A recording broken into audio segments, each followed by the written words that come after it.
Պետական թանգարանների աշխատողները այս տարվանից հնարավորություն կունենան մասնակցել կամավոր ատեստավորման։ Գործընթացն արդեն մեկնարկել է։ Ոլորտի պատասխանատուները սա համարում են սկսված մեծածավալ բարեփոխումների մի մասը, որը պետք է նպաստի թե աշխատողների մասնագիտական կարողությունների զարգացմանը, թե նրանց վարձատրության բարձրացմանը ու թե ոլորտի արդյունավետությունը մեծացնելուն։ Ուրախ եմ, որ այս փոփոխության շնորհիվ ատեստավորումը անցած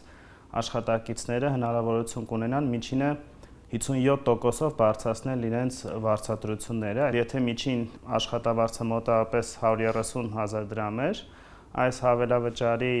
շնորհիվ կարող է հասնել միջինով կհասնի մոտավորապես 200,000 դրամի, ինչը հնարավորություն կտա շատ աշխատակիցների նաև օգտվել բժշկական ապահովության ծրագրից։ Հավելավճարը չի լինի սահմանափակ ժամկետով։ Պետության քաղաքականությունն է նաև, որ ատեստավորումներն ու վարձատրության բարձրացումները պարբերաբար ու շարունակական դառնան։ Ատեստավորման եւ հավելավճարի մասին որոշումը վերաբերում է թանգարանային ոլորտի մոտ 580 աշխատողի։ Եթե անգամ բոլորը առաջին իսկ հնարավորության դեպքում մասնակցեն կամավոր այս գործընթացին, պետական բյուջեից բավարար չափով հատկացումներ արդեն արվել են։ Ավելի քան 500 միլիոն դրամ։ Ավելին, նախարարի տեղակալը հորդորում է, որ բոլորը մասնակցեն ատեստավորմանը։ Այն երկու փուլով է՝ թեստավորման եւ հարցազրույցի։ Թեստի հարցերը վերաբերելու են թանգարանային աշխատողի մասնագիտական որակավորման չափանիշները սահմանող իրավական ակտերին, մասնագիտական էթիկային, միջազգային կոնվենցիաներին։ Հարցազրույցի փուլը տվյալ պաշտոնի գործառույթների իրականացման համար պահանջվող հմտությունների գնահատում է նախատեսում։ Մենք չենք պահանջում օրինակ, որ մի աշխատակից տնօրենի որակավորումների վերաբերող հարցերի պատասխանի։ Այսինքն սա այնա, որ ամեն պրոֆեսիոնալ աշխատակից պետք է իմանա։ Այդ տրամաբանության մեջ է կազմված ամեն ինչ։ Ավետիք Իսահակյանի տուն թանգարանի տնօրենն ասում է, բոլոր աշխատակիցներն արդեն տեղեկացված են, թե հարցերի ինչ շրջանակ պետք է լինի եւ սկսել են նախապատրաստվել ատեստավորմանը։ Կարծում եմ, որ շատ կարևոր է սա, քանի որ տարիներ ի վեր